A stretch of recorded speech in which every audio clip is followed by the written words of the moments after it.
Okay, we are live. Yes, we are. Sorry, I'm just saying thank you to a nice person who did something nice today. All right. What's up, everyone? I'm the Kaiju no Kami from the Toku Animation News Network here with Someone who doesn't have the exact amount of energy you have right now. I'm Krelika Kane. and we are here to talk about Gozyuger episodes 2 and 3. As I have titled this episode, Tega Zord, more like Mega Zord. Really? Yep. Can you hand me my Pop? Yes. So yes, hi everyone. Happy weekend. And we also, well, first we rewatched episode 1 just to get everything that we were completely lost on last time we watched it because so much had happened. And they did seem like they did update the translations a little bit because there were a few translations that seemed clearer than the first time. So the first episode, a lot still happened, but some of it was easier to follow this time around. Agreed. Second episode kicks off right where one left off with our Boon Red in the form of Kawata Oger attacking. I thought you were about to say like Kingo Red. Attacking Goju Wolf. And as they get started, there's a blast that comes and interrupts their battle. So they're like, oh, you know what? We're done. That took out all the steam out of this bedtime story. So, ooh, it was a bedtime story. Was it a good bedtime story? Did you fall asleep from it? I want to know more about this bedtime story. And then we get introduced to Blue and Yellow. Well, first we have Red gets talked to by the owner, saying, "Where's the rent?" Rent, rent, rent, rent, rent, content, content, content, rent. And she wants it by the end of the day because some fortune tells her that if she gets the rent by the end of the day, she'll get double the money. And double it and come. And then she gets kidnapped by a really cool-looking monster. Who had I needed some juice, so everybody got to watch me drink some juice. But in reality, it was a very cool monster. I liked how it was dressed, kind of like as a D&D adventurer that you kind of see on like book covers of monster manuals and things like that for D&D. And I also liked how its skull face looked. Because I also liked how the crow-looking hat with the skull face. I love the coins for the eyes. And it had coins like around its mouth, all over its body. But I also liked, I know this is going to sound really weird, but I liked how they made sure all the cloth or vinyl or whatever was behind the skull face was like perfect black, that didn't have any imperfections, so the face actually really stood out. Because sometimes when you have those skull faces, if you don't get the right pitch of black, it just looks like a mask. Yeah, it looks like a mask rather than looking like its actual face. But yeah, and then I also like, so it reveals that the monsters are powered by a human victim of that for that episode. But you don't always know how. Like for episode 3, I don't remember the boss being kidnapped to be the victim. No, it said because it asks, "Do you want to be popular?" And he says, "Who doesn't?" And then the monster came and took him inside of him. Oh, I get you. So I really did like, and I do like the characters for Blue and Yellow. Okay, so when Yellow first appears out of nowhere with the piano, he's just carrying a piano, puts it down, starts playing music. I'm like, oh my god, we just went Disney. Well, like what? And then you could, when you review it, you'd be like, Hercules, because the whole lifting. Oh god. And then I go Disney. And then Blue just starts singing for a moment. Well, so I actually like when we get to episode 3, I have a comment about a situation that happens there, and I have like a conspiracy theory on it. But I actually liked this episode. And in the midst of dealing with this episode, I'm dealing with somebody who's trying to scam me because we're trying to sell a TV. So I'm like, oh, this is perfect. We have a popularity. Well, no, this was the treasure hunt. That, and I'm trying to get, and somebody's trying to scam me out of money simultaneously. I was like, oh, this is fitting. But I did like this episode because you get the introduction of your characters, and for both of the new Rangers, both Yellow and Blue. Blue's name I caught Is was Riku. Rikyo. Yeah, Rikyo. Rikyo. I didn't catch Yellow's name. I'll have to look it up, but I liked how even though they partnered together, which you find out, their characters are incredibly fleshed out. Like just one scene, you already know who these characters are. You have Blue, who is this pop star who just lives for the moment and lives for the experience of the day. He kind of reminds me of the one episode of Looney Tunes where you have the Bing Crosby crow or rooster versus the Frank Sinatra rooster, and you have for the popularity episode specifically. But so he is really that crow or peacock really showing off. And then you have Yellow, who is completely in that monk lifestyle of, my God, I do this for my God. I hear my, and not like the cringy way, but he does it in a way that you know where his mindset is. It's always with it looks a purpose. like he's wearing monk robes. Yes. And then they transform and they start to fight, and the treasure dude's like, wait, let's do a treasure hunt. This is a treasure hunt game.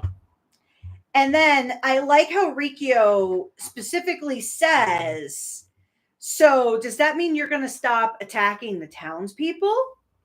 No, he won't destroy the town. He won't destroy the town. He's like, okay, deal. And then they're trying to find a way to get treasure. We've got, what's his name? Hoeru,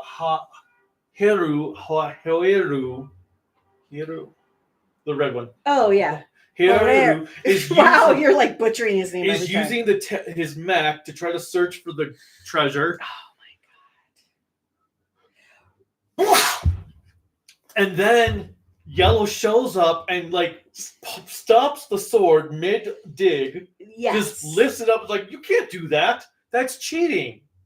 Which, in all honesty, I would see you doing that in real life. Hell yeah. And then Hoeru is just running away like, okay, fine. So it's Hoeru.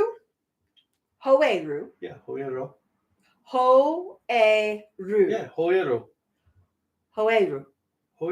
Then we have Rikyo and Ryuji.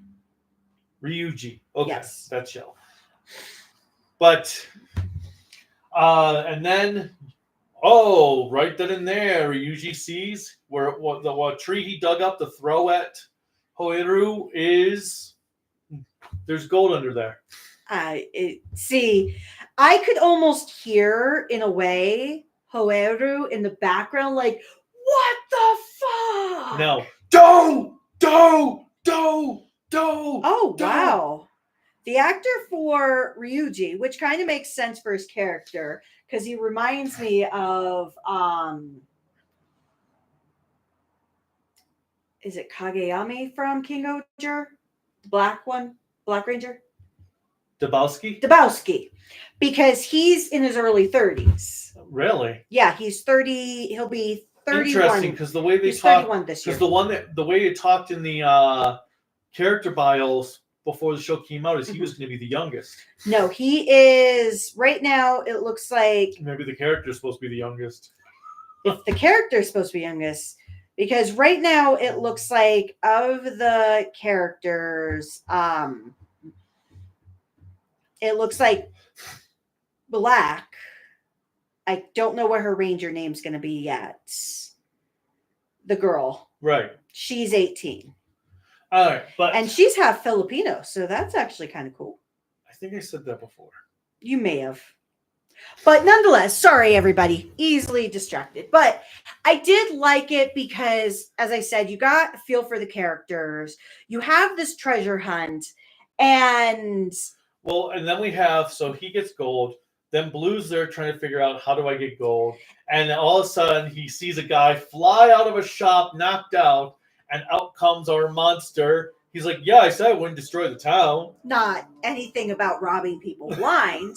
So, oh yeah, this is episode. So Riku then goes to, was it his parents or some fans? Fans. Okay, let me because I thought this was episode 3. So let me kind of go here. So we know about some of the drama right now out there with some of the Sentai actors or Toku actors who have taken advantage of their fans for whatever wealth, what have you.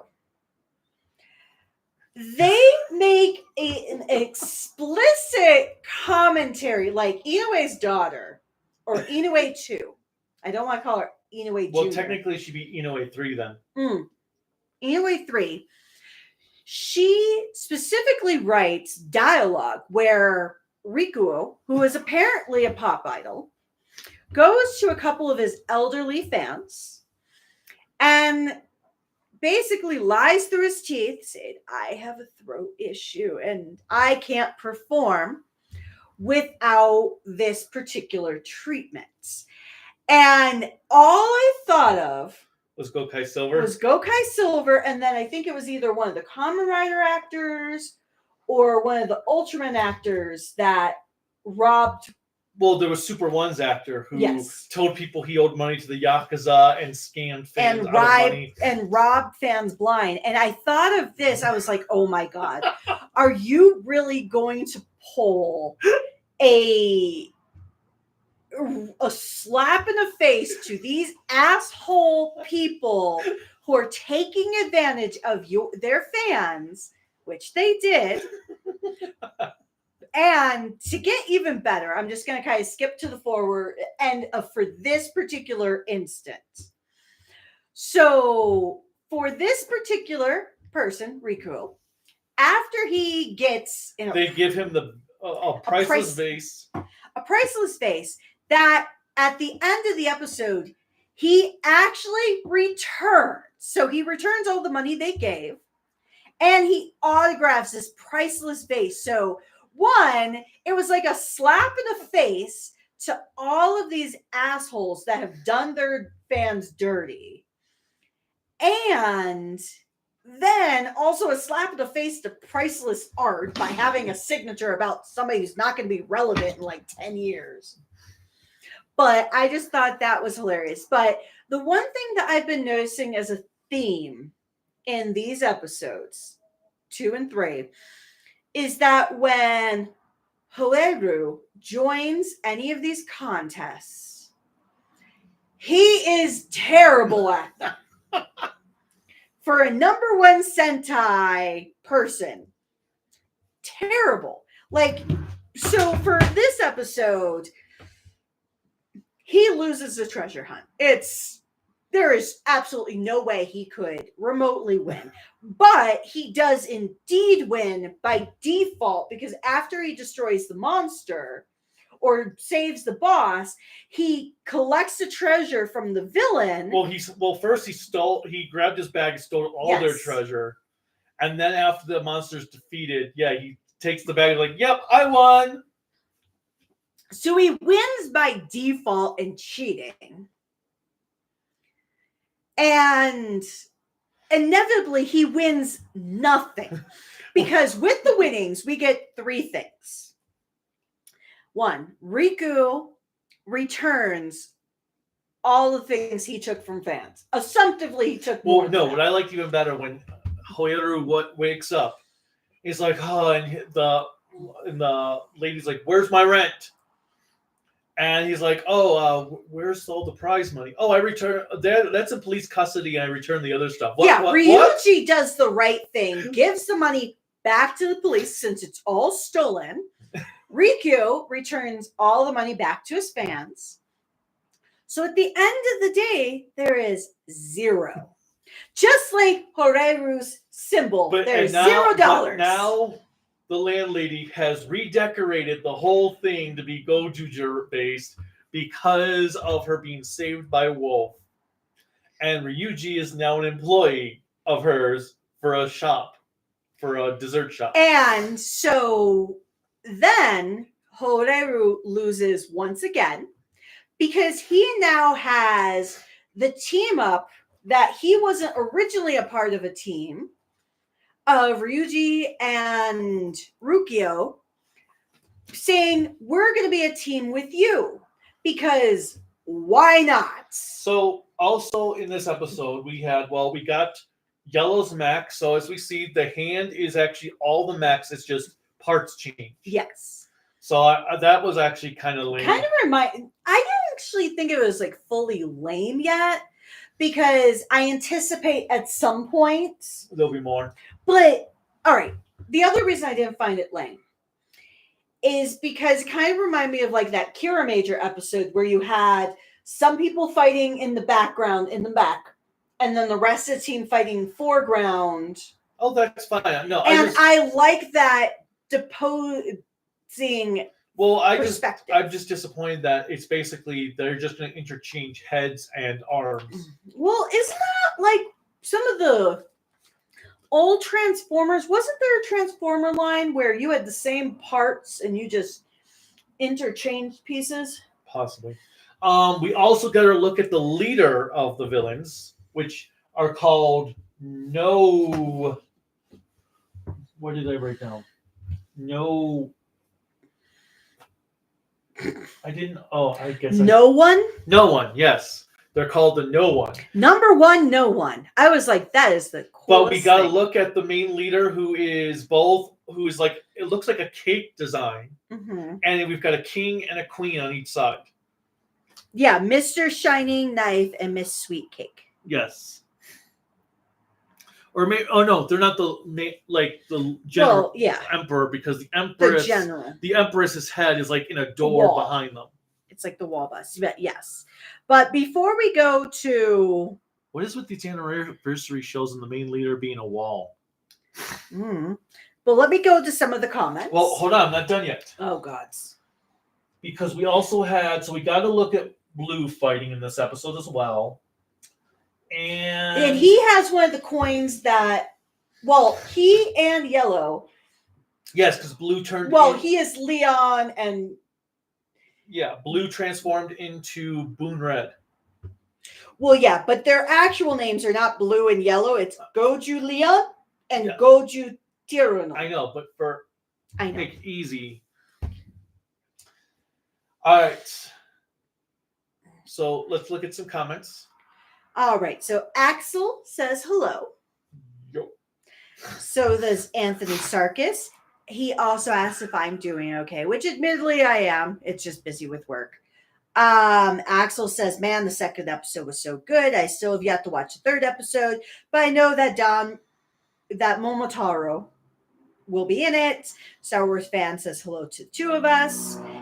The A Games, which now I understand what it says hi, tilted camera people. Yeah, I think you need to. It's back, so we do look tilted. Well, I know it's back because I haven't. But it looks tilted. Well, hey, at least it wasn't. Hey, your audio's not working. Well, yeah. Axel says, also, I still can't figure out what their gimmick is. It's really that hand thing that they can put their rings and coins in. The gimmick are the rings. So Mikey Ariaga,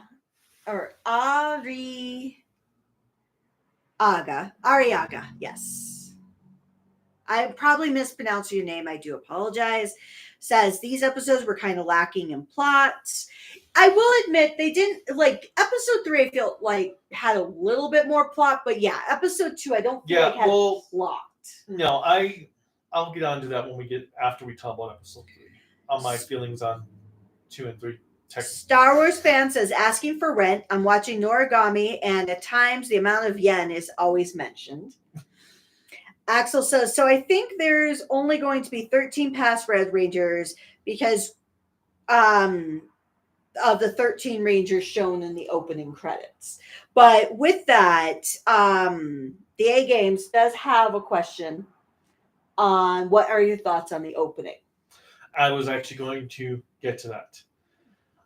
I don't know how I feel about the opening song right now. I watched it twice because I made him obviously we both watched it twice. Yes, but played it through for episodes 2 and 3 because I wanted to see it. I do like the fact that they have cardboard cutouts, that they're dancing around with that sometimes. But right now the song's not gripping me. I do like the energy of the opening because it gives me like what a lot of the past openings have given me for a lot. So, I don't know right now. Right now it's not gripping me. It's not the grip. Like King Oger's opening did take me a little while to get into. Don Brothers opening I loved instantly. Boom Boomger's opening I liked instantly. Kamen Rider Guy's and opening I actually liked pretty much from the start. Mm-hmm. Geats took me a long time, a while to really get into. You liked Revises pretty quickly. Live Devil I loved instantly. So right now it's actually making me think of the Zenkaiger opening, where I'm still not really a huge fan of the Zenkaiger opening. I love Zenkaiger's opening. But the more I heard, the more I started to like it, just not love it. So this opening theme is probably going to be that as well. It's going to take me a while to really be like, okay, I like this. Now, as far as the former Reds, I actually have a comment on that from what you shared when we were watching episode 3. So I don't think it's going to be, I don't know if the opening credits are giving like everything away Well, opening credits right now would only be giving away the first quarter of the show. First quarter episodes. Because even Gozyuger, they didn't originally plan to have all the older Sentai actors return in the show when they first started it. It was actors started reaching out to them after the initial series premiered, saying, "Hey, we would love to be in the show." Now, Axel says, so did you know that Power Rangers actually did a female Black Ranger first? Really? What series did a female Black? I'm not denying it because I've seen like about this much of Power Rangers compared to the wide catalog. And you may not know either. I'm trying to think no. What series? It'd have to be because the Black Spirit Ranger in Jungle Fury was a male. I don't know what series had a black female, because even SPD didn't have. I don't know what series, unless it's one of the comic book ones, which And Axel also says they can't wait to see who's going to play Gokai Red, the actor. So what animal do you think the Sixth Ranger is going to be? Rumors are it's a bear. Oh, okay. So there's already already rumors that it's a bear. I'm so I'm gonna say I think it's gonna be a bear. Wow, that's kind of cheating, but it's fair. Axel says they're sad that we're never going to see Gokai Silver again. Yeah, I don't know how he's going to really repair. And we still have to watch the Gokyger 10th anniversary movie.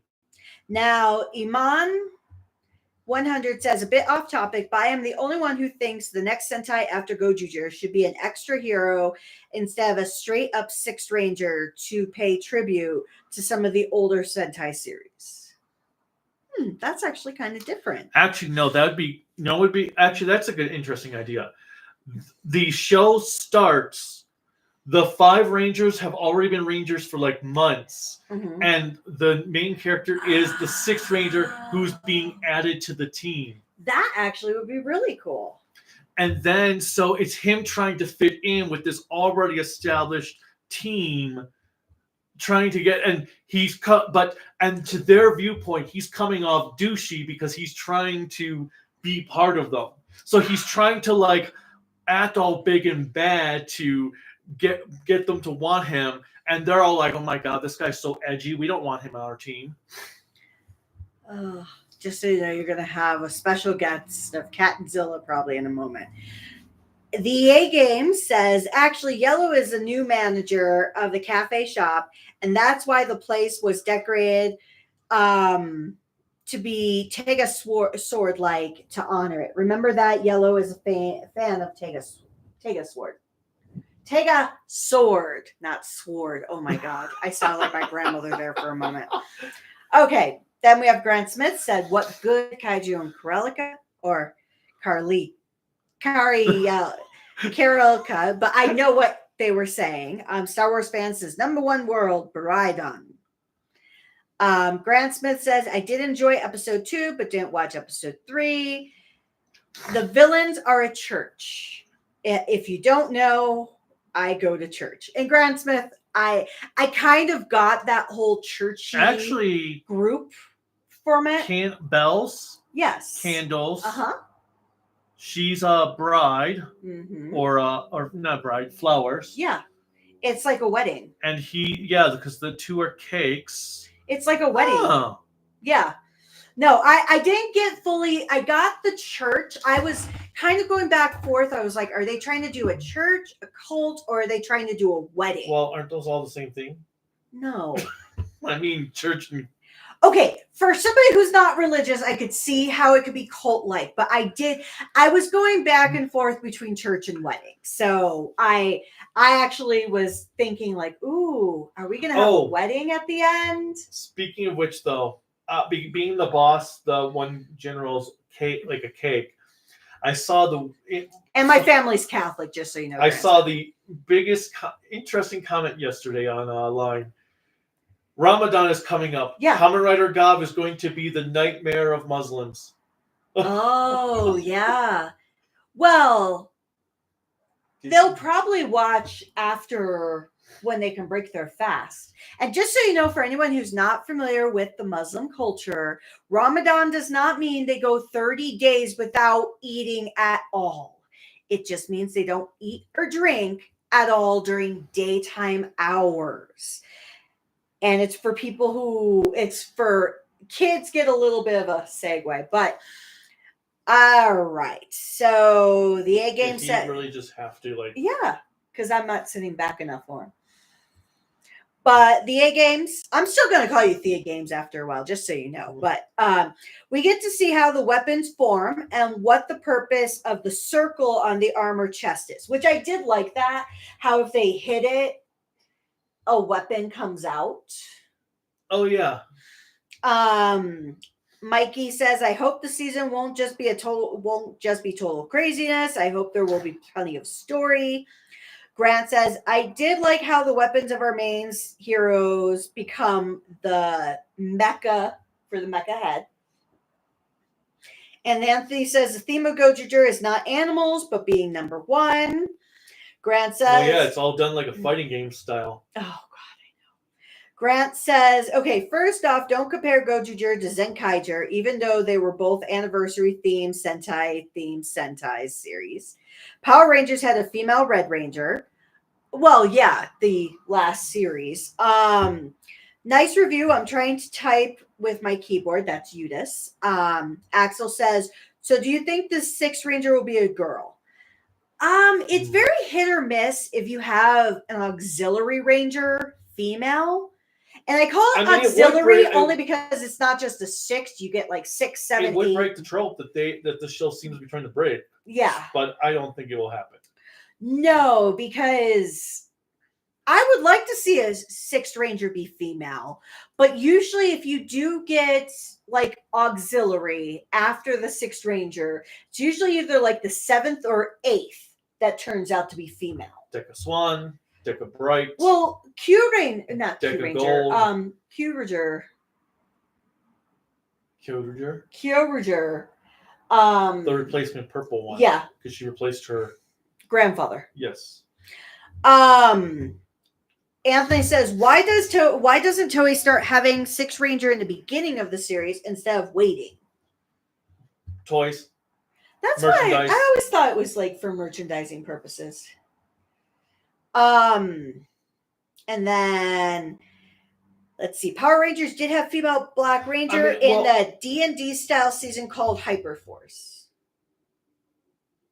I don't know Hyperforce. I did like how Gozyuger was able to meet the characters separately instead of all together. Yes, because we haven't even had all the characters transform yet to fight. Because yes, we did get Green in episode 3. It wasn't actually like the full introduction of Green, nor have we seen Black transform into Goju Unicorn. And then Jake loves my Carrie shirt because Carrie is the best princess of them all. Xenomorph. Well, I guess she's a queen, so it doesn't matter. She's prom queen. And she let it go up in flames because she just really wanted to show that spark. I thought she just wanted to have a flame war. Now, could you imagine Toei making a church-themed Sentai season? Actually, with more and more Japanese citizens becoming more religious in different factions outside of Shintoism, like Christianity, Hinduism, Islam, I actually don't see them going that far. I think if they did that, I think the writing would be Gong with the Wind. Get it? Gong with the Wind. I don't know. Like, if they actually did not simply church theme, but if they did like each ranger, rather than being like a different culture like we've done in different series, where they had some different like philosophical thing, I think that would be really cool. The hard part about putting church into any series is when you get in the international focus. What if you did a Sentai where each member of the team was on a different religion? Well, that would be different, as long as it maintained respect for those individual religions, because that's where it gets hard. That's why I don't believe, even though I got the church elements of it for the villains, that's why I'm going more with wedding than church, only because every time you do religion in any kind of format, think of the manga and short anime series called Drifters. Okay, so thinking about this, so right now their villains are like a wedding theme. Yes, in a way. What if later on? You said in a way. What if later on in the series they changed the villains to a divorce? No, become a funeral setting theme. Well, truthfully, the funeral march is a redux of the wedding march, so they both have the same tune. It's just different. That later on, their colors turn black, and they end up becoming a funeral theme. Well, and that the leader is like a walking casket. To tell you the truth, even the funnier thing about the whole funeral and wedding thing, if you were to go that route, everything that you have at a wedding, you also have a funeral. You have cakes, because every Catholic and Christian funeral I've ever been to, you eat. So bouquet can be changed to like black flowers. The bells are always there. What did you think of the end song? And I'm being respectful of religion because I was raised. I didn't hear an end song either. Oh, I guess that technically, like Dawn Brothers, that's the ending theme that's kind of playing. Oh, okay. It seems cool. Dawn Brothers, I didn't even realize that was an ending theme until I was rewatching the show for the review, and I was like, "Oh, this is." And I went looking for the Cerebrum theme on YouTube, I was like, wait, this is this is supposed to be an ending theme? Oh, okay. And then Axel asked, so do you see this as a Civil War type series because of the Gozyugers versus Red Rangers? I mean, not really. Grant likes that, and I like this too, so I'm in agreement there, that two of the main villains are in human form versus being mech. I actually thought that was pretty interesting because not often in modern Sentai do you get a lot of human appearing villains. Well, no, the Cerebrums were the first ones in quite some time. And Mikey says, not sure how I feel about the idea of the heroes competing with the monsters of the week to be number one in various aspects of life. I hope it doesn't get repetitive. I want to talk about that a little bit more after episode 3 because I have some thoughts on that. Yes. Wait, do you guys count the female Gokaiger changing in the Black Rangers as female Black Rangers? No. No, because we still count Don Kiji or Kiji brother as the first male Pink Ranger. Yeah. Now, just so you know, Jake does agree with me. You are stuck for the rest of your eternity in this position with Ren just living on your lap. Because I would just move him in a moment if I... I know, but he looks so cute.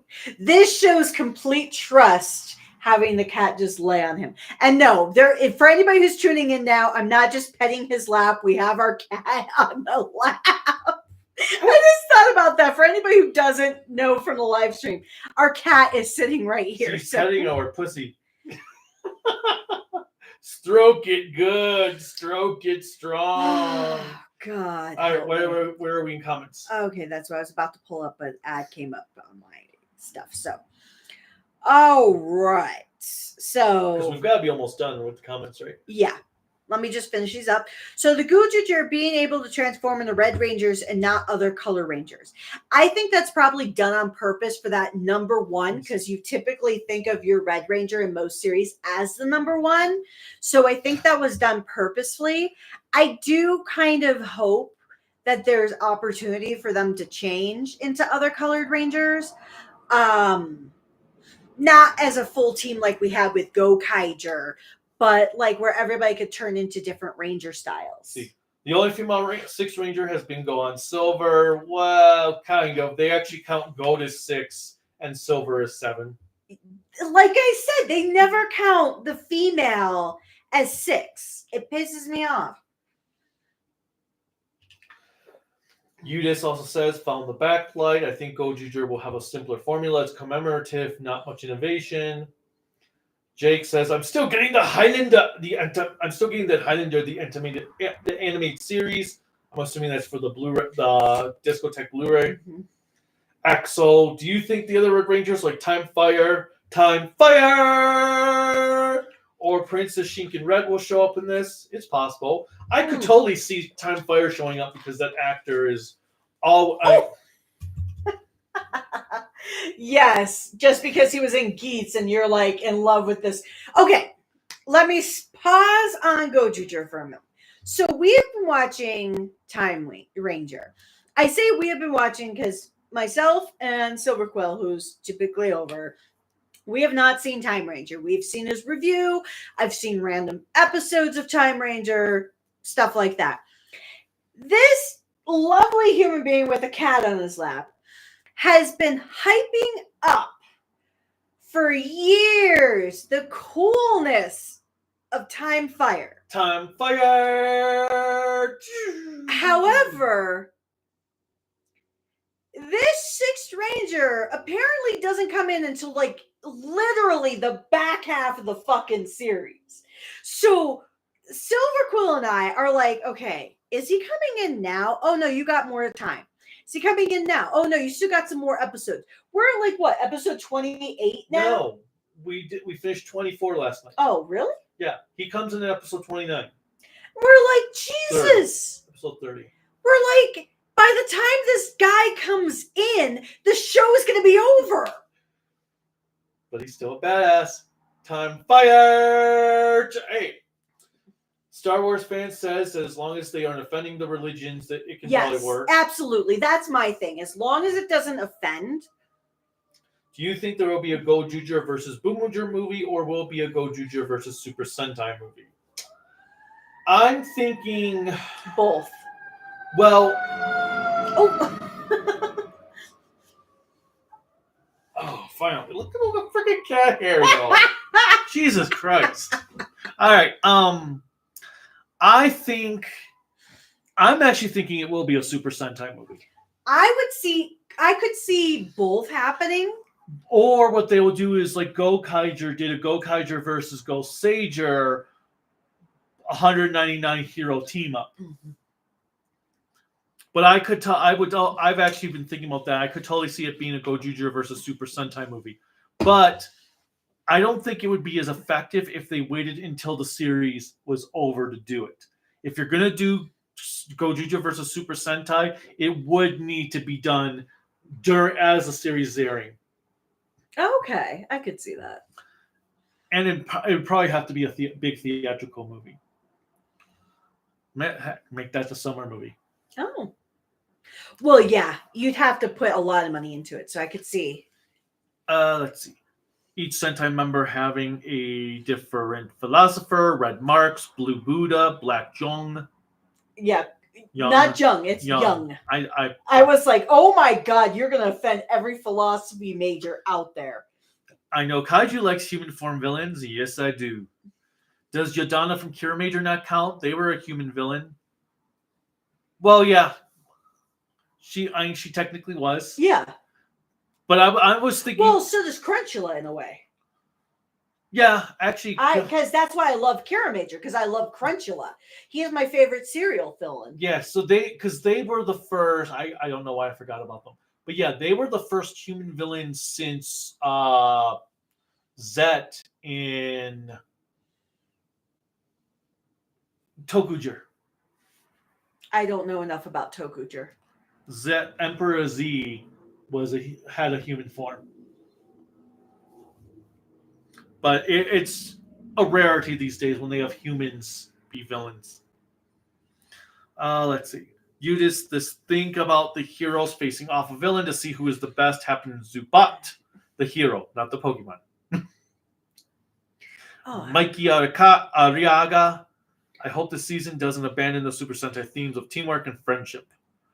I don't think so. I think it's actually one thing I take from this series is that they're actually going to have to learn teamwork and camaraderie and friendship, because you have right now, you have Red, who is the loner.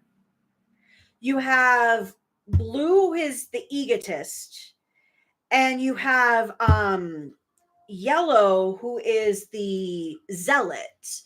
And those are very extreme personality traits, because if you think about with Black, from the introduction we get of her in 3, she is more of that manipulator.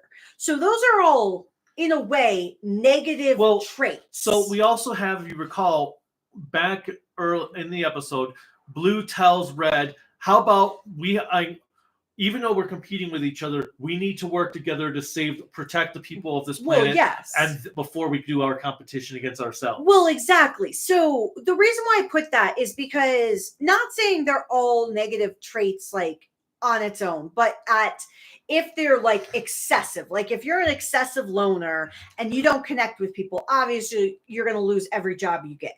If you're an excessive egotist, at some point, your popularity is going to crash at your feet. If you're an excessive zealot, you're not going to really understand who you're supporting, religion or politically or anything. And if you're an excessive manipulator, you're never going to know, can you actually trust people? So I kind of look at it as we're taking the worst qualities and hyping them up for each individual, and learning throughout the series how to support each other. Like Blue, I think, is probably the closest one to really knowing how to work together, where right now Yellow and Red really don't. Jesus, how many notifications do you need as I'm just holding this to make clicks? Oh, You just got notifications that something, the building is complete. Come over. oh, but essentially, I don't know. But we'll just leave my notifications alone. I don't know what they're for. I have to shut them all off. But so I look at it as they're going to be on that heroic journey of learning how to be teammates, of learning how to work together, of learning how to build friendships. Because right now they only know their little circles. All right, so let's see. Which is good for teaching kids if you think about it, being a children's show and all. Yeah, I kind of lost my thought. I was going to say it before. Because you were lame. But Axel, so will the White Ranger from Zenkaiser not show in this season? Oh, Zenkaiser? He might, because he still technically counts. Or Don Brothers. Then we have plot twist. They will do a Gozyuger versus next Sentai after Gozyuger movie.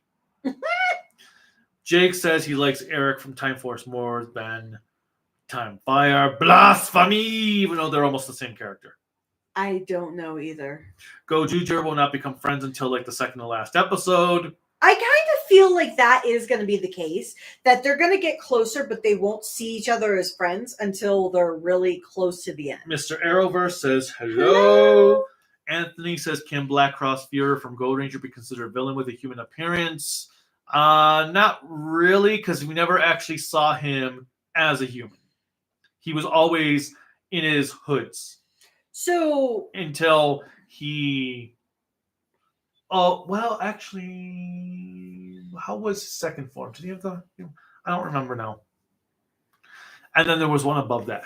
So before we get to episode 3, I just want to go... Oh, yeah. It was about Black Ranger being a detective, which I was going to say, let's lead that into discussing episode 3. Yeah, but let me just read these couple of comments. Well, no, pause there so we can read talk about episode 3. Then we can read episode 3? We're going to read it? Quiet. I can find it to read it if you want me to.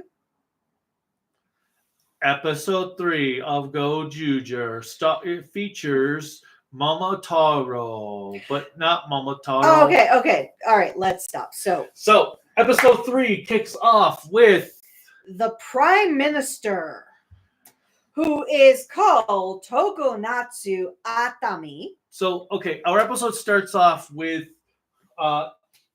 Hoyoru wearing some random watermelon on his head, sniffing things, and he's apparently gotten a job at some shop.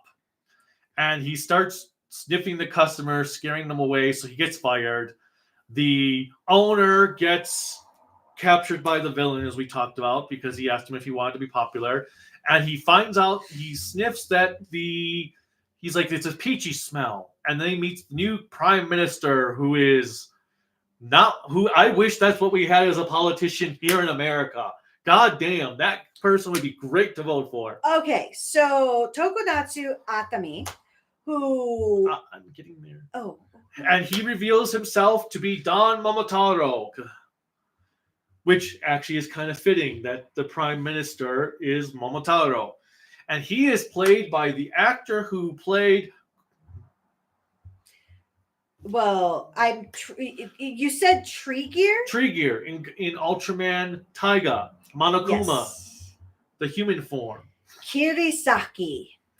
Yes. Was the human form. So he is our Don Momotaro for this show. So, Ultraman Taiga? Yes. Okay. The one with Taro's son. So I thought that was kind of cool that instead of having just other former Sentai actors playing Red Rangers, we're now getting tokusatsu actors. I want Koga's actor from Garo to play one of the Red Rangers. Well, I want him as does this mean I could have Ren playing a Red Ranger? Oh, Jesus. He is hot But I want Koga's actor playing Gal Lion. But the one thing I like about this particular story is, first, you get clarity on one thing. What if they had Decade's actor playing Gokai Red? Oh my god, that would be fucking hilarious. He said he would come back anytime. But, okay. The reason why I first really like this episode is you get to see how insulated Hoeru is. Hoeru. Because he doesn't even know who the prime minister is. So when Blue sees him get fired from another job because he's scaring the customers away. Was it blue or yellow? I thought it was yellow. Blue. Okay. No, it was blue. It was Rukio.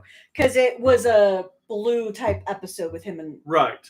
So we get Rukio with it. And so Rukio basically says that, well, all of us seem to have gotten different type of powers, like Ryugi. Oh, that's right. Ryugi gets excessive strength, which makes sense, having that dinosaur thing. And carrying a piano. You have Rukio, who gets noise, which makes sense because he's a lion. Hunters need to hear, and he's a musician, so you need to hear tone. And apparently, Hoeru gets the most awesome power of all, smell. And let me just say, if one of my senses were to go away, the one I would like to go away is smell. But then again, I wouldn't be able to smell things burning or smell fresh rain. But I don't like smelling things I'm allergic to. So, which is like everything. Nonetheless, as he's a wolf, that's why he has smell. And I was like, okay, sure. We'll go with that. So he smells peaches and he goes with Rukio. Oh, he smells peaches. Now I'm just thinking peaches. From Presidents of the United States. Song? Mario. Peaches. Oh, I was thinking of the Peaches song by Presidents I was thinking of the that too, States. but and that's a band from the 90s, kids.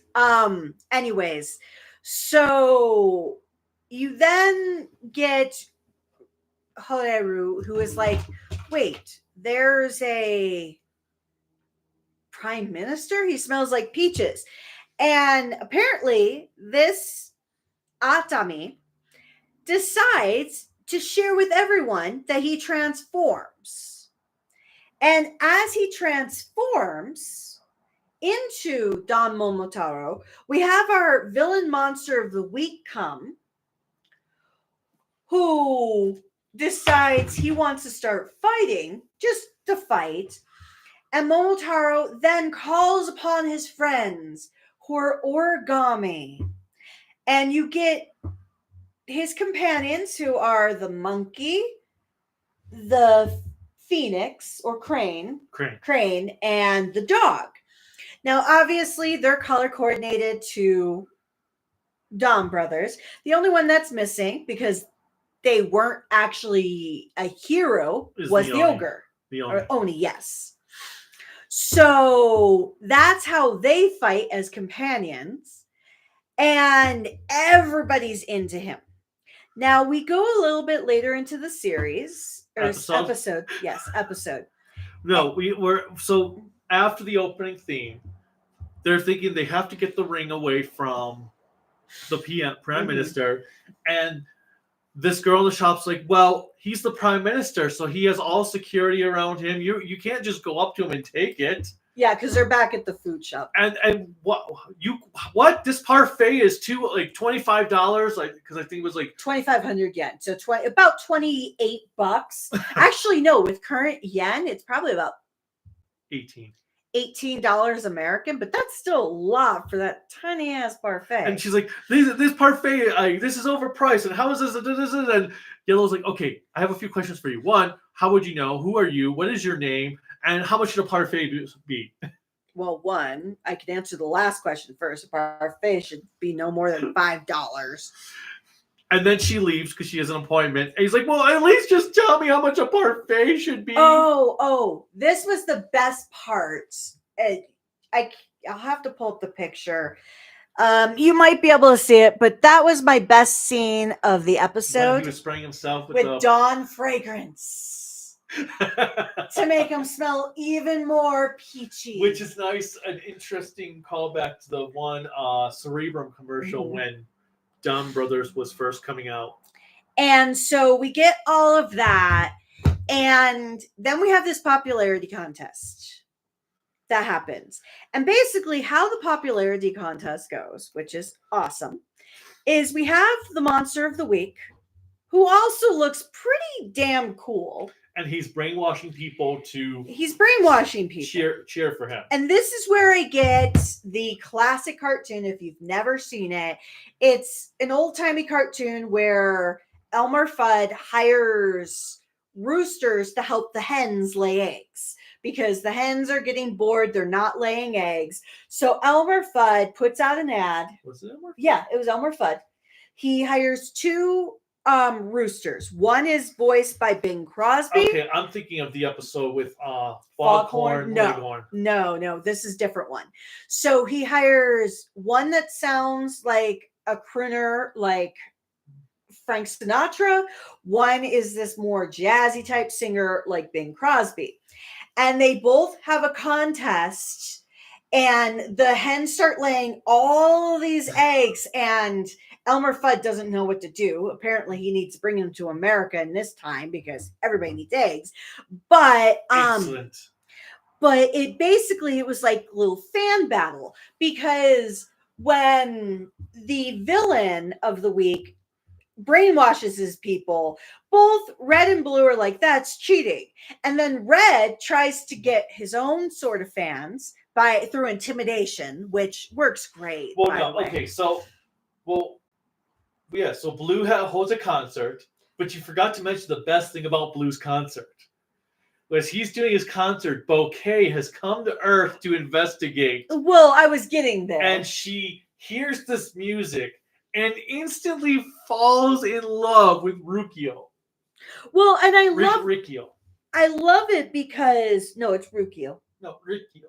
Rikuo. I thought it was RU. Not according to our subs, because I wrote down his spelling. Huh. Oh yeah. Rikuo. I've been mispronouncing it. Rikuo. I just thought of that. Okay. But so Rikuo, apparently, because he's wearing black and white outfit, throws it off, and he's in this blue dance outfit, singing and dancing, and then the people who are brainwashed start going over there. That's what made me think of this. So they go through the contest, and they're like, we're going to have this popularity contest. Well, Red has no idea what he's doing. He's like, but that's the exact opposite of what I do. And so Atami, our Don Momotaro, channels Momoi, and it's like, I will help you, and starts giving him the rules and showing him how to do it. And every time he does it, he fails epically. He's there like, that's not for me. And he runs away, like literally runs away. And then when he gets somewhere, Atami just pops out of nowhere and starts again. Rule number 2. But yeah, so we have Bouquet is like all of a sudden part of the groupies chasing after Rikuo. And so then we go back to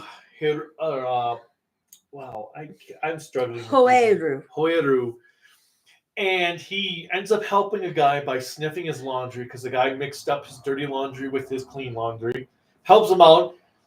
Momotaro comes in like, see, that's all you had to do. So finally they go to do these votes. And our villain's like, yep, I'm going to win. Blue's like, yeah, okay. Sure you are. And Red's like, I think I have a feeling about this. Like, no, that's not possible. They count up all the votes and it's all for Momotaro. They're like, wait, what? And then Momotaro and Wolf start fighting. Yep. Blue goes into his mech and battles Bouquet in her mech. And what's his name? Yellow fights the popularity dude. Mm-hmm. And we've got Blue damages Bouquet's mech, which destroys the picture of himself he autographed for her, and she's all upset about it. It was kind of declaring she's going to get revenge on him for his own picture, as he's the one she's in love with. I love the revenge. I was like, I will get you back next time. Runs away, lets the mech get destroyed. But Atami, you find out at the end of the episode. Well, actually, no. Fight was interrupted by a flying green. Yes, eagle. So we have Goju Eagle flying, interrupting the battle. And then they fly off for a moment because you don't see him for a moment. And then you have this black, I would say Escalade if it was in America, because usually that's what they use as the fancy cars to show power. No, green flies off. And then what's his name has been, the monster's been destroyed. Yes. And the Hoyero's all like excited, and he's like, yes, the monster's defeated. The winner is Don Momotaro. And he's like, what? You still won? But so and then the car shows up. And we have the girl from the beginning of the I think her name is Sumino Ichikawa. Yes, that's right. Sumino comes out and she's like, hey boss, you have another meeting. So you find out that all the shit that she was talking about in the beginning of the episode is because she knows how his security works, because she works for him. Because she's apparently a detective. And she works directly for him. And so they leave. So essentially we know that Don Momotaro, the actor at least, not necessarily always henshined, but the actor for Atami is going to appear more in the series. Yes. And even Boone Red is going to appear more because we saw him plotting that. Which I feel bad for him because he's not Boone Red, he's Kawada. But I feel bad for that particular actor because he just finished a full-length series. And it's like, just so you know, your next job is already scheduled. Yeah, 2 full-length series back to back, essentially playing the same character, which I thought was awesome. But anyways, then we get to Green. Mm-hmm. And he dehensions to be an 87-year-old man by the name of Kenjiro Takehara.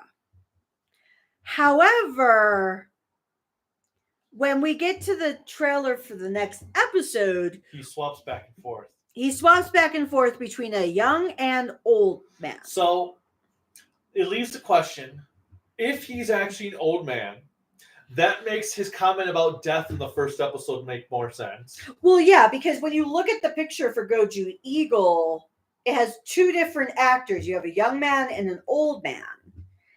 And I wondered about that. Now, is the old version... Let's see. Actor for the top one is Jin Matsumoto. No, that's the younger one. So is he going to be 2 different personalities? Is he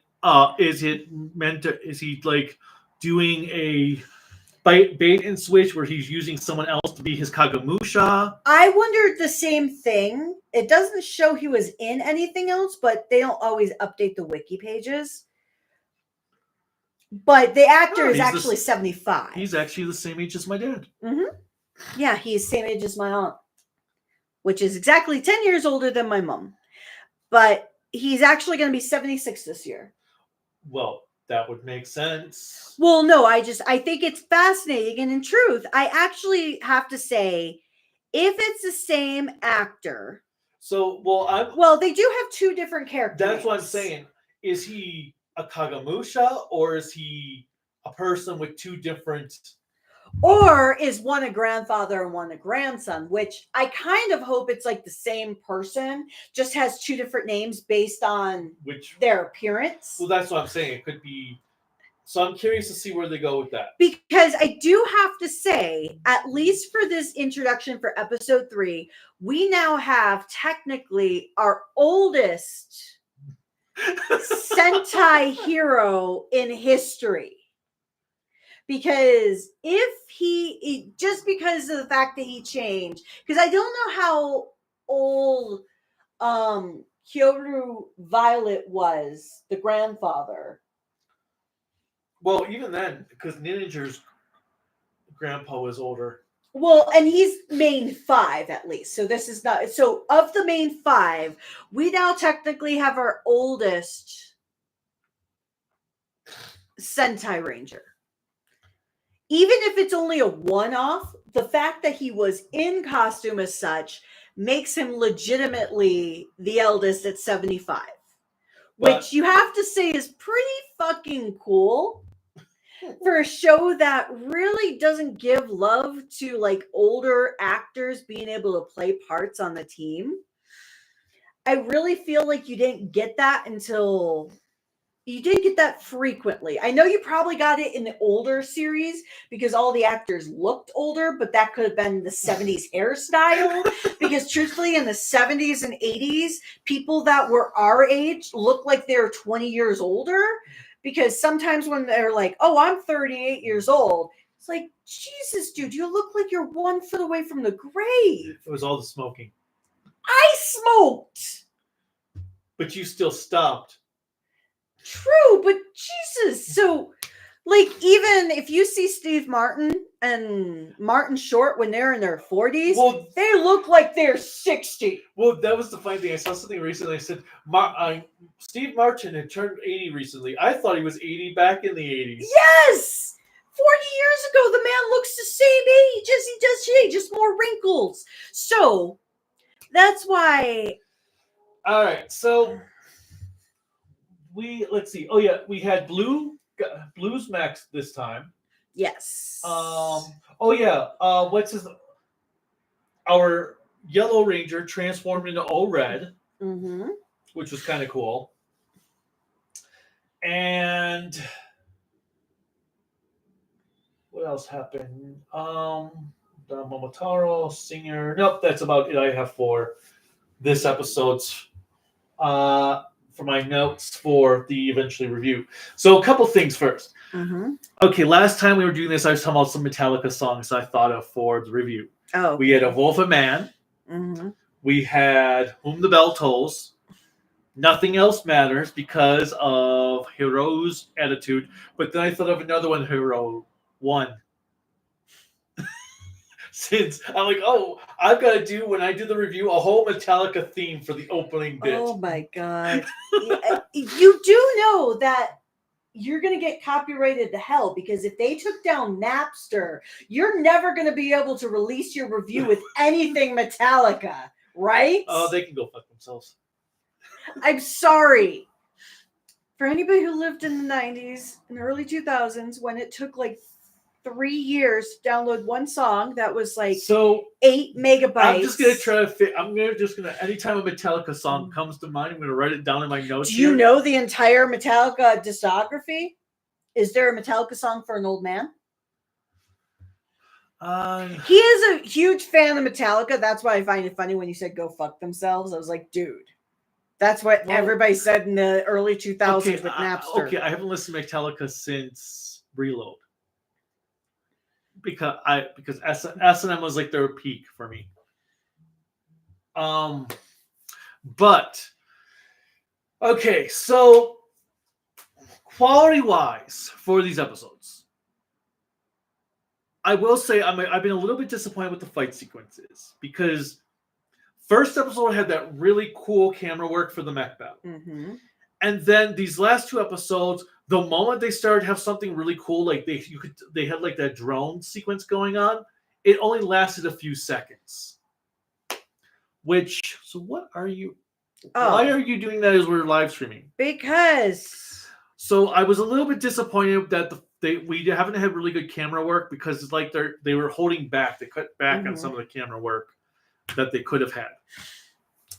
And as mentioned, there hasn't been much plot, which I mean, it is the beginning episode, Well, so that makes sense. I wondered about that. I was like, do you think because we're going on an introduction tour of the characters a little bit longer than what's normally done? Because usually we're done with all of our true introductions of the characters by episode 3. No. Really? Uh, Even Dawn Brothers, I feel it was episode 3 once we got done with the introduction tour. Really? Yeah.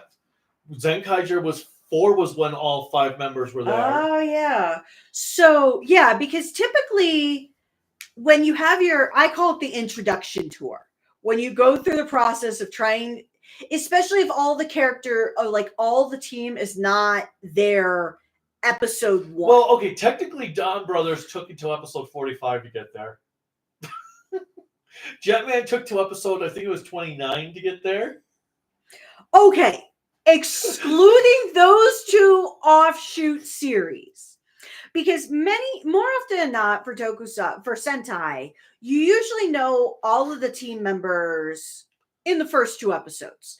There are some series, excluding Jetman. Toku Ranger was 3.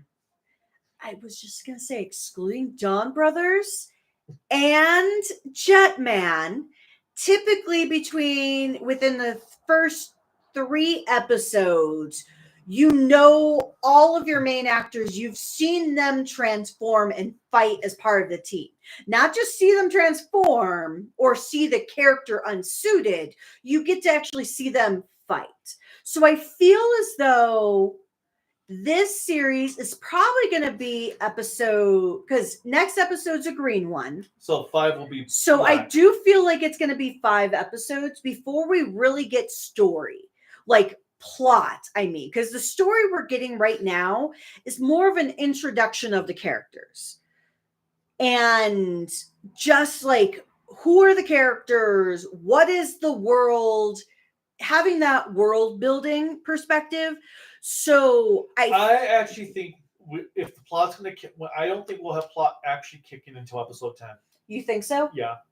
Just to give the first core, like the first part of the series, an opportunity to really build out the character dynamics. Yeah, I think 10 is when we'll start seeing plot development. Because we still have to really define the villains at the same time. Mm-hmm. And we haven't had that done yet. We've had snippets. And, like, we did learn that Candle does like his little minions. I was going to say. Was upset at the loss of his friend minion. Well, Fire Candle actually. With Cassio Bell. I was going to say, he actually cares about his team. It's not that they're just cannon fodder. So a loss to them is a loss to almost like a part of himself. So I wonder where things are going to go. Because the other thing we have to think about is this is an anniversary series that I feel is probably going to be very different than any anniversary series we've got. Well, I hope so. Because we are getting characters or actors, so to speak, in capacities. Like, if we have Don Momotaro, let's say, even for the first arc of the series, an actor playing Don Momotaro that's different, it's going to be very similar to like what Decade did, where you're going to have characters that are going to be in a different capacity than they were ever before. But we have... But I will say, let me just finish this real quick. I'm gonna let you speak, but I'm gonna let you finish. That's what you were supposed to say. Whatever. But I will agree. I do feel this contest could get repetitive if they don't keep on changing it up. Because the reason why it didn't feel as repetitive from 2 to 3 is because in episode 3, you had a completely different bystander usurp the contest with having a Tommy there. Because he completely played the game. Okay, so I think we'll have... my whole thing is right now what we have is what the first 10 episodes are going to be like. Yeah. I'm thinking after episode 10 is when they'll start doing different things with the contest. They'll probably have a contest that's going to be last 2 episodes coming up. So it'll be a 2-parter. But I don't think they'll start really changing the formula of what we see now until we're in the teens. I think that makes sense. Only because there's probably a purpose for the contest that we as the audience don't know about. Or they could be using the contest as a fuel to help tell the story of the various characters, which I think is a necessity as well. But with that in mind, anything else that you want to share? What? I have an offer of $275 for my alien lot on eBay. Okay, well, why are you doing that when we're live streaming? Because I was letting you finish, Kanye. I only like 5 cents by Kanye. Right now, I still don't know how I feel about the show. I'm not disliking it. I'm not like, oh my god, this is completely Zenkaiser 2.0. But at the same time, I'm like, oh my god, is this going to be Zenkaiser 2.0? Now, I will say, where I'm like, oh my god, I'm not enjoying this. I want to enjoy it, but I'm not enjoying it. What do you think of Akiko's writing so far in these 3 episodes? I have no idea, because I have no idea where anything's going. Well, okay. Just for the episode to episode. Well, okay, I think right now she's a little too silly. I think there's been a little too much comedy in these episodes. Do you think you can see a progression in efforts from 1, 2, and 3? Like, okay, let me put it this way. Gozyuger was advertised as Child's First Sentai, Child's First Toku, as I put it in my review. I feel like this is more childish compared to Gozyuger. Oh, I never thought of Gozyuger as childish. That's why I was so confused. That's why I'm saying, though, that I feel like this is more childish than Gozyuger. But do you think for a first series with these 3 episodes that you can see effort put into it? Oh, yeah. Like she is not resting on family. She's trying new stuff from what it seems like. Whether or not it works, we'll have to wait and see. Mm-hmm. But I feel like that's also another thing I'm thinking, okay, after the first, we're probably going to get comedy, but hopefully after we get more silliness, it balances out with more drama. Because there are aspects of drama in there. It's just right now I feel like the comedy is overtaking the drama. Overshadowing it? Yes, overshadowing. Do you think from what you've been seeing from the episodes and what they're trying to accomplish by having Kuwata, who is going to be coming back at some point, having Don Momotaro, 2 very powerful Red Rangers from past series played by different actors, do you feel so far that she is hitting the marks of what the expectation should be of having 2 dynamic characters part of the show? I think they've worked so far. I think they're in line with the characters of maintaining the spirit of the character, because whatever his name was, Atmas, he definitely channeled Momotaro. Oh, Atami, yes. He definitely channeled Momoi in his mannerisms. And so I think she's got that aspect working for her. We'll have to see how she handles other Rangers that are with different actors. Yeah. But so far, there's a lot of aspects I like. There's just areas that I'm hoping that it doesn't tread down. Now, being that we've gotten 3 episodes in, knowing, and the reason I keep on picking on this because of her writing is you have her credibility coming from 2 very powerful former writers in tokusatsu. Well, one current, one sadly has passed. Do you think compared to other writers that you've seen first series of, like Junko, of anybody else who's been a first series, do you think she's at least doing a good job? For Sentai specifically? For Sentai specifically, without thinking of her family, do you think she's at least doing a good start? Or if she were anybody else but Inoue's daughter, would you change your perspective of how you're crediting her? Or not right now. Okay. Because right now I'm not seeing any writing that is seen that it relies on the past. Well, what I mean is... Well, yeah, I don't... Okay. Right now, it wouldn't matter who the writer is. Okay, now, that's why I'm asking. All right, so let's finish this off. We've got comments. Let's see, we left off there with Arrowverse saying hello. Mm-hmm. Mikey saying this may be off topic, but I'm writing my own version of All Ranger. Another milestone season that went through its original plans to be darker and grittier. That was changed because of the gas attacks. Sarin gas attacks. That was done by a cult. Yep. Mr. Arrowverse, I've got Digimon Adventure 02, Japanese, and I'm going to be watching it after I'm done with Season 2 of Pokemon. I'm excited for Season 2 of Digimon Japanese, done in English. Same event. When we finish Time Ranger, we'll start watching Digimon Season 2. Shikinger was before Tokuger and Gokaiger. I'm talking Axel for the human villains. I was talking about like in the last decade. Jonathan Johnson. What I want from Gozyuger is they have combining weapons. It's been a while since we've had combining weapons. Actually, yeah, it has. Because I can't even think about the last series that had true combining weapons. Because I don't think Kira Major did they?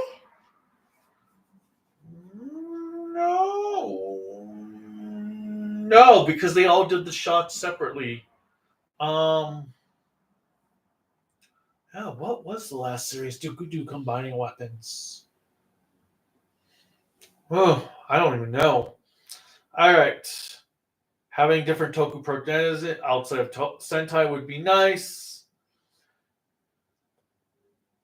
Ooh, here's one he'd like. Shin Hayata's actor from original Ultraman being Aka Ranger. V Scorpio says hello. Peach is a fruit related to Momotaro. Yep. Going to the country, going to eat a lot of peaches. Oh, God. We are not going to use Presidents of the United States. I like the song Peaches, but I hate the song Peaches. Why didn't I just use the Peaches song in my Don Brothers review? Why didn't I even think of that then? Oh, well. I don't think I even meant... Well, because I don't feel like they actually talked about Peaches enough in the show, so I didn't actually get it. Well, I could also say... Maybe I decided I was going to save it for my Deno review. Maybe. Star Wars fans say he's only listening to Sinatra, not Crosby. The A games, we get Jetman Ring, which give Momotaro flying wings. Oh, yeah. That's right. We had Momotaro use the Jetman coin as well. You're right. Actually, so I found, O-Ranger being used by Tyranno was kind of funny. Galan's voice actor from Sentai does the voice of the Henshin devices in the show. Oh, thank you. I thought so. Because isn't that a woman who does it? No. Because I thought it was a woman who does the voices because she's like a very... No, you're thinking of the Zenkaiger devices. Mm-hmm. Not Galan's voice actor. Oh, sorry. Yeah, you're right. And so Gawan's voice is doing the... Henshin device. Oh, everybody clap! What I can say is that you'll get to learn about Green's contract in next week's episode. The contract might be a part of the answer to the question you're thinking about with Green. Yeah. Star Wars fan uses Spotify, not Napster. How far are you into King Oger? I am 13 episodes in. Actually, I have a quick question. Does anybody actually even know about Napster? What is? Does even Napster exist anymore? What's Napster? No, legitimately. I have no idea. Or what about Livewire? But yes, LimeWire. I am up to episodes. I watched up through episode 13 of King Oger so far. Yeah, I missed the greatest episode ever. And you have an ad playing, so now I lost the chat. I got the chat back. Thank you for byplay, Heavy. I did love that when the monster in episode 3 was defeated. Hoyoru did a cool guy walk as the explosion happened. Yes. Pulled off his inner desperado. Oh, Antonio Banderas. Ooh. Oh my god. Why is there another ad that just took away the chat? Because that's how it Okay. happens. Stop taking away the chat. Metallica, Memory Remains, We're Dead, My Dear. Oh. I don't know if I know that one. The Memory Remains? That's when it has like the la la la la la la la in it. Thank you, honey. You don't sing, so that doesn't give me much tone. No, I'm not a singer. It's bad enough when somebody said in his Florida Let's Talk. Looked it up. Napster was 5 years before my time. That's what Star Wars fans said. EA Games question related to Power Rangers Playmates, and Hasbro revealed yesterday that they are planning to use AI upscale episodes with MMPR in July. Thoughts? Yeah, I'll just put all that in my news report that I'm going to record tomorrow. I'll give my thoughts in that. I'm not giving my thoughts right now because I'm done with this review. Imagine the plot twist and the final big villain for Gozyuger is Kawata Oger, actor of Blue and Red, and he doesn't return until the final few episodes. Oh, that would be fucking hilarious. Anthony Sarkis, every time Kaiju does a live stream, either Q&A or these discussions, everyone should spam the chat with Yosha Lucky.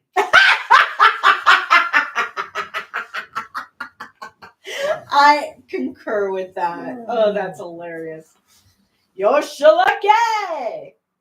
I really hope the overuse of comedy in the early episodes is just the head writers trying to figure things out, and this season will get more serious and prioritize story over comedy.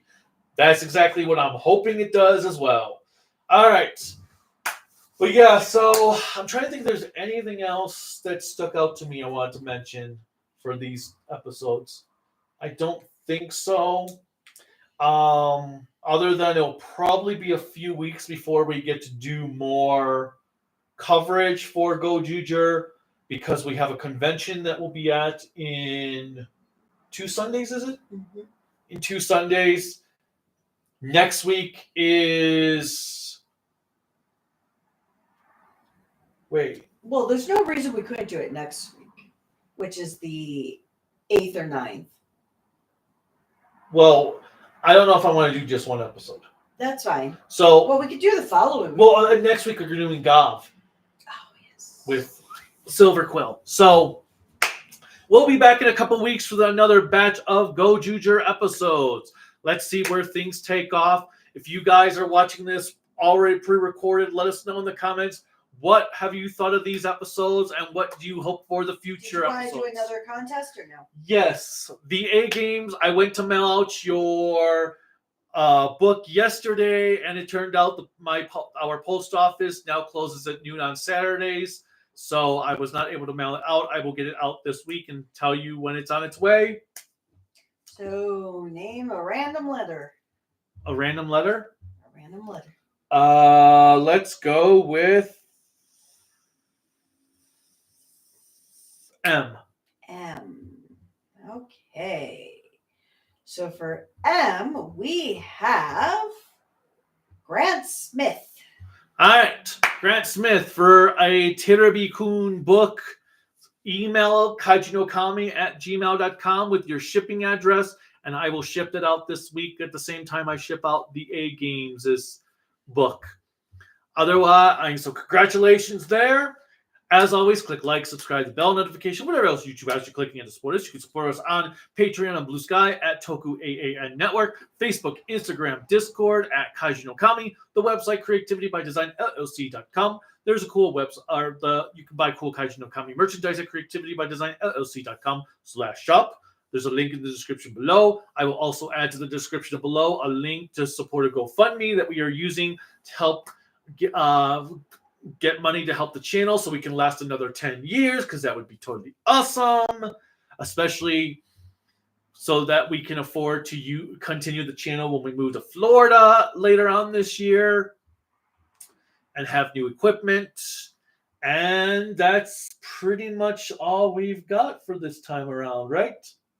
Actually, yeah. So definitely check out the content. Always send us messages if there's anything else that you'd like us to do as well. Be on the lookout for a news report tomorrow that's going to talk about Playmates' Power Rangers Lowdown from Toy Fair. There is a Mothra comic that comes out this week. They'll have a review up. And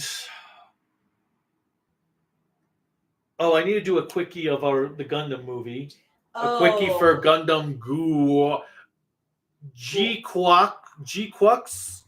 And that's it. Because I'm also going to be working on my Boomunja review this week and playing Pirate Yakuza more. So, until next time. Bye.